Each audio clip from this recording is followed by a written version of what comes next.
Several groups are now preparing for activities marking the 40th anniversary of the People Power Revolution on February 25. And for the details, we have Newsvibe correspondent Gerard De La Peña, GDP.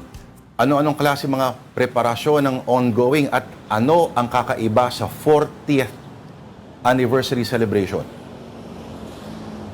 Alam mo, Lord, in essence, ang sabi ng mga organizers nitong magiging, kumbaga sana, pag-alala sa 40th anniversary nitong People Power Revolution, in essence, parang pareho nitong mga nakaraang trillion peso March noong September 21 at November 30 noong nakaraang taon.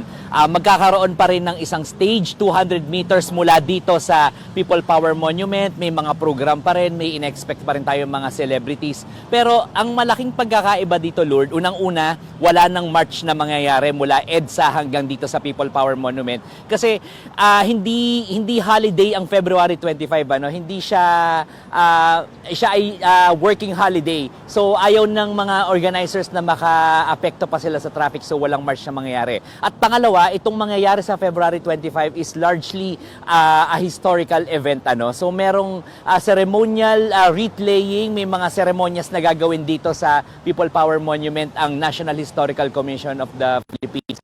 At after pa noon, ay itong grupo ng trillion peso movement, itong Ninoy and Cory Aquino Foundation and some other groups, magkakaroon din sila ng wreath-laying ceremony dito after that, yung sa NHCP. And then, yung mismong event dito, 3 p.m. pa mangyayari. So, kung yung dati, yung trillion peso march natin, parang umaga pa lang may mga nangyayari na. Ito, 3 o'clock lang hanggang 5:30 p.m. And then after that, ay ini-encourage yung mga dadalo dito na magpunta doon sa EDSA Shrine for a mass. Ngayon, itong normally, di ba nakikita natin pag February 25 may mga kilos protesta dyan sa EDSA Shrine, pero dahil working holiday nga ito, wala ring in-approve na grupo na magsagawa ng rally dyan sa EDSA Shrine.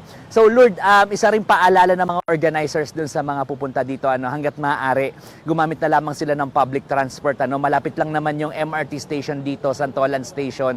Ang nakikita nilang problema dito, medyo mahirap kasi yung parking as in the past 2 trillion peso March events. So, mas maganda mag-public transport na lamang. Lord. How are they gonna make punta kung public transport lang? Sabihin siguro ng iba. Pero GDP. Gonna make lakad. Make lakad, di ba? Uy, nasa lista yan si GDP, kala mo ba? Bagay naman. Jared, okay. Wala na yung mga traditional salubong, no? May mga members ba ng August 21 movement na magre-represent dyan? Kasi, So far, yeah.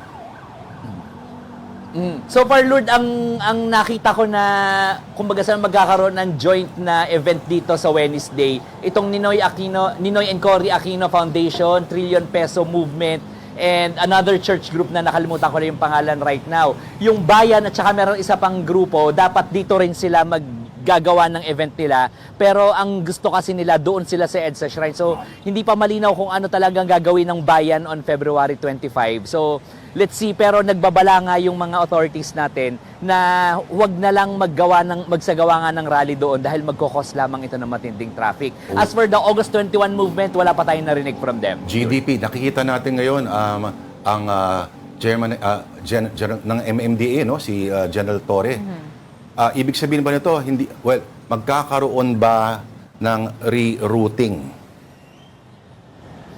Tama, Lord, magkakaroon ng rerouting dito sa area na to. Kasi as in the past activities, itong buong White Plains Avenue sarado to. I think this is 1 kilometer. Isasara ito sa vehicular traffic. Puro pedestrians lang ang nandito, puro participants lang ng rally. So, magkakaroon ng rerouting, magkakaroon ng alternate routes.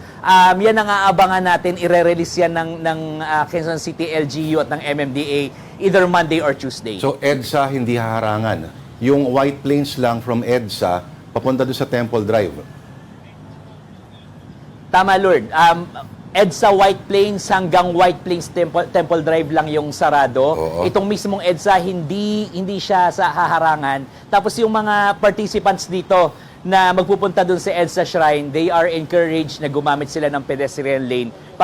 Hindi pedestrian lane, yung pedestrian walkway, yung mga bangketa natin, para hindi sila mag-cause ng traffic pagpunta doon sa EDSA Shrine. Lord. Alright, on that note, tatanong ko pa sana kung may mga pinagbabawal bang mga specific kinds of slogans na hindi nababagay doon sa timbre, halimbawa, ng selebrasyon. Pero palalayain muna natin at papasalamat tayo sa We Make Pasalamat or News 5 correspondent Gerard De La Peña. Thank you, GDP.